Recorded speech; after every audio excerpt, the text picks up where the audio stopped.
ಬೆಳಗಾವಿ ಜಿಲ್ಲೆಯ ಶಿವಾಪುರ ಗ್ರಾಮದ ಅಡವಿ ಸಿದ್ದೇಶ್ವರ ಮಠದಲ್ಲಿ ಸ್ವಾಮೀಜಿ ಅನಾಚಾರ ಆರೋಪ ಕೇಳಿಬಂದಿದೆ. ಹೀಗಾಗಿ ಮಠಕ್ಕೆ ನುಗ್ಗಿ ಕೆಲ ಯುವಕರು ನೈತಿಕ ಪೊಲೀಸ್ ಕಿರಿ ಮೆರೆದಿದ್ದಾರೆ. ಬೆಳಗಾವಿ ಜಿಲ್ಲೆಯ ಮುಂಡಗಿ ತಾಲೂಕಿನ ಶಿವಾಪುರ ಗ್ರಾಮದ ಅಡವಿ ಸಿದ್ದೇಶ್ವರ ಮಠದಲ್ಲಿ ಈ ಘಟನೆ ಜರುಗಿದೆ.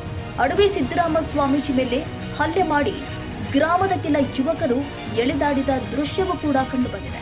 ಮಠಕ್ಕೆ ಬಂದಿದ್ದ ಬಾಗಲಕೋಟೆ ಮೂಲದ ಮಹಿಳೆ ಮತ್ತು 15 ವರ್ಷದ ಮಗಳು ರಾತ್ರಿ ಮಠದಲ್ಲೇ ಮಗಳೊಂದಿಗೆ ತಂಗಿದ್ರು.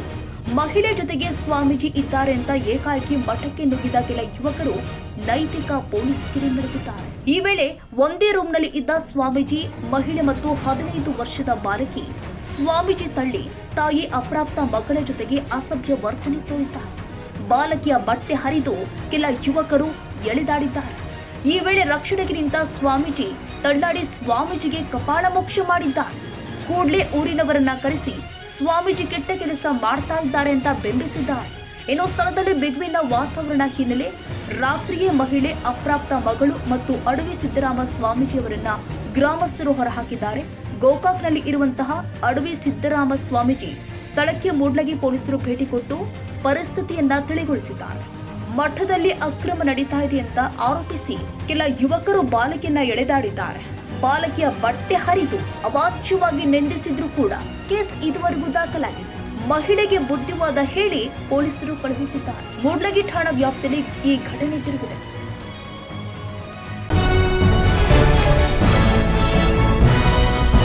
ಸರ್ಕಾರದ ವಿರುದ್ಧ ರಾಜ್ಯಕ್ಕಾಗಿ ಅಸಮಾಧಾನ ವಿಚಾರವಾಗಿ ಸಂಸದ ಜಗದೀಶ್ ಶೆಟ್ಟರ್ ಪ್ರತಿಕ್ರಿಯೆ ಕೊಟ್ಟಿದ್ದಾರೆ. ಈ ಸಂಬಂಧ ಬೆಳಗಾವಿಯಲ್ಲಿ ಮಾತನಾಡಿದ ಶೆಟ್ಟರ್, ರಾಜ್ಯ ಸರ್ಕಾರದಲ್ಲಿ ಭ್ರಷ್ಟಾಚಾರ ತುಂಬಿ ತುಳುಕ್ತಾ ಇದೆ. ಸರ್ಕಾರದಲ್ಲಿ ಯಾವುದೇ ಕೆಲಸ ಆಗ್ತಾ ಇಲ್ಲ. ಸರ್ಕಾರ ದಿವಾಳಿ ಆಗಿದೆ. ಆರ್ಥಿಕ ಪರಿಸ್ಥಿತಿ ಚಿಂತಾಜನಕವಾಗಿದೆ. ಯಾವ ಕೆಲಸ ಆಗ್ತಾ ಇಲ್ಲ ಅಂತ ಆಡಳಿತ ಪಕ್ಷದವರು ಹೇಳ್ತಾ ಇದ್ದಾರೆ. ಮೂಗಿಗೆ ತುಪ್ಪ ಒರೆಸುವ ಕೆಲಸ ಸಿದ್ದರಾಮಯ್ಯ ಮಾಡ್ತಾ ಇದ್ದಾರೆ. ಟೆಂಡರ್ ಮಾಡೋದು, ವರ್ಕ್ ಆರ್ಡರ್ ಕೊಡೋದಿಲ್ಲ. ರಾಜ್ಯಕ್ಕಾಗಿ BR ಪಾಟೀಲ್ ಹೇಳಿಕೆ ಸರಿಯಿದೆ. ಸಿದ್ದರಾಮಯ್ಯ, DK ಶಿವಕುಮಾರ್ ನೈತಿಕ ಹೊಣೆ ಹೊತ್ತು ರಾಜೀನಾಮೆ ಕೊಡಬೇಕು. ಕಾಂಗ್ರೆಸ್ ಅಸಮಾಧಾನಿತ ಶಾಸಕರು ಬಿಜೆಪಿಗೆ ಬರ್ತಾರೆ ಎಂಬ ವಿಚಾರವಾಗಿ ಮಾತನಾಡಿದ್ರು. ರಾಜ್ಯಕ್ಕಾಗಿ ಸೇರಿ ಬಹಳಷ್ಟು ಜನ ಕಾಂಗ್ರೆಸ್ನವರು ಬರಲು ರೆಡಿಯಿದ್ದಾರೆ. ಅಲ್ಲಿನ ಇನ್ ಫೈಟಿಂಗ್ ಯಾವಾಗ ಸ್ಫೋಟ ಆಗುತ್ತೋ ಗೊತ್ತಾಗ್ತಾ ಇಲ್ಲ. ಸಿಎಂ ಬದಲಾವಣೆ ಆಗುತ್ತೆ ಗೊತ್ತಿಲ್ಲ. ಸರ್ಕಾರ ಕೊಲಾಪ್ಸ್ ಆಗುತ್ತೆ. ನಾವು ಸೆಳೆಯುವ ಪ್ರಯತ್ನ ಮಾಡ್ತಾ ಇಲ್ಲ. ಅವರೇ ಬರ್ತಾರೆ. ಇದಕ್ಕೆ ಆಪರೇಷನ್ ಕಮಲ ಅಂತಾರೆ ಎಂದು ಶೆಟ್ಟರ್ ಹೇಳಿದ್ದಾರೆ.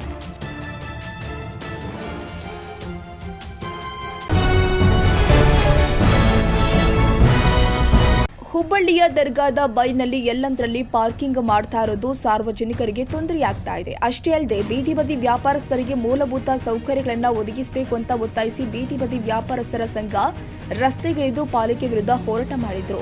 ನಗರದ ದುರ್ಗಾದ ಬೈಲ್ನಿಂದ ಪಾದಯಾತ್ರೆ ಮೂಲಕ ಮಹಾನಗರ ಪಾಲಿಕೆವರೆಗೆ ಬಂದ ಇವರು ರಸ್ತೆಯುದ್ದಕ್ಕೂ ಪಾಲಿಕೆ ವಿರುದ್ಧ ಘೋಷಣೆ ಹಾಕಿದ್ರು. ನಂತರ ಈ ಎಲ್ಲ ಸಮಸ್ಯೆಗಳನ್ನು ಬಗೆಹರಿಸಲು ಪಾಲಿಕೆ ಆಯುಕ್ತರಿಗೆ ಮೇಯರ್ ಮನವಿ ಸಲ್ಲಿಸಿದ್ರು.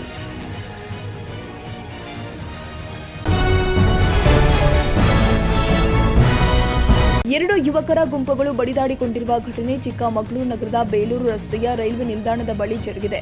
ಎಣ್ಣೆ ಮತ್ತು ಗಾಂಜಾ ನಶೆಯಲ್ಲಿ ಇದ್ದ 8 ರಿಂದ 10 ಮಂದಿ ಯುವಕರು ಪರಸ್ಪರ ಹೊಡೆದಾಡಿದ ಘಟನೆ ಸ್ಥಳೀಯರನ್ನ ಬೆಚ್ಚಿ ಬೀಳಿಸಿದೆ.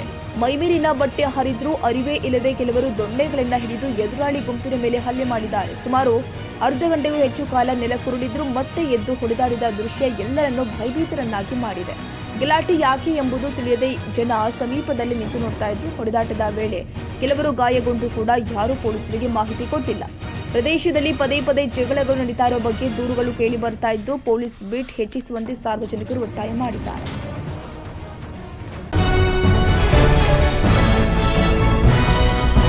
ವಸತಿ ಇಲಾಖೆಯಲ್ಲಿ ಭ್ರಷ್ಟಾಚಾರವಾಗಿದೆ ಎಂದು ನೀತಿ ಮತ್ತು ಯೋಜನಾ ಆಯೋಗದ ಉಪಾಧ್ಯಕ್ಷ ಕಾಂಗ್ರೆಸ್ ಪಕ್ಷದ ಹಿರಿಯ ಶಾಸಕ BR ಪಾಟೀಲ್ ಆರೋಪಿಸಿದರು. ಇದರ ಆಡಿಯೋ ಬಹಿರಂಗವಾಗಿದ್ದು ಸರ್ಕಾರಕ್ಕೆ ಮುಜುಗರ ಉಂಟು ಮಾಡಿದೆ. ಇದರ ಬೆನ್ನಿಗೆ ಶಾಸಕ ಬೇಲೂರು ಗೋಪಾಲಕೃಷ್ಣ ಅವರು ಸಚಿವರು ರಾಜೀನಾಮೆ ನೀಡಿ ತನಿಖೆ ಎದುರಿಸುವಂತೆ ಸಲಹೆ ಕೊಟ್ಟಿದ್ದಾರೆ. ಶಿವಮೊಗ್ಗ ನಗರದಲ್ಲಿ ಸುದ್ದಿಗಾರರೊಂದಿಗೆ ಮಾತನಾಡಿದ ಶಾಸಕ ಬೇಲೂರು ಗೋಪಾಲಕೃಷ್ಣ, ವಸತಿ ಇಲಾಖೆಯಲ್ಲಿನ ಸಮಸ್ಯೆ ಕುರಿತು ಹಿರಿಯ ಸದಸ್ಯರೊಬ್ಬರು ಆಪಾದನೆ ಮಾಡಿದ್ದಾರೆ. ಈ ಹಿನ್ನೆಲೆ ಸಂಬಂಧಿಸಿದ ಸಚಿವರು ರಾಜೀನಾಮೆ ಕೊಟ್ಟು ತನಿಖೆ ಎದುರಿಸುವುದು ಸೂಕ್ತ. ಈ ಹಿಂದೆ ಹಲವು ಹಗರಣಗಳು ಆದಾಗ ಸಚಿವರುಗಳು ರಾಜೀನಾಮೆ ಕೊಟ್ಟಿದ್ರು. ಅಂತೆಯೇ ಆಪಾದನೆ ಕೇಳಿ ಬಂದಿರೋದ್ರಿಂದ ಸಚಿವರು ರಾಜೀನಾಮೆ ಕೊಡಬೇಕು. ತನಿಖೆ ಬಳಿಕ ಪುನಃ ಸಚಿವರಾಗೋದು ಸೂಕ್ತ ಎಂದಿದ್ದಾರೆ.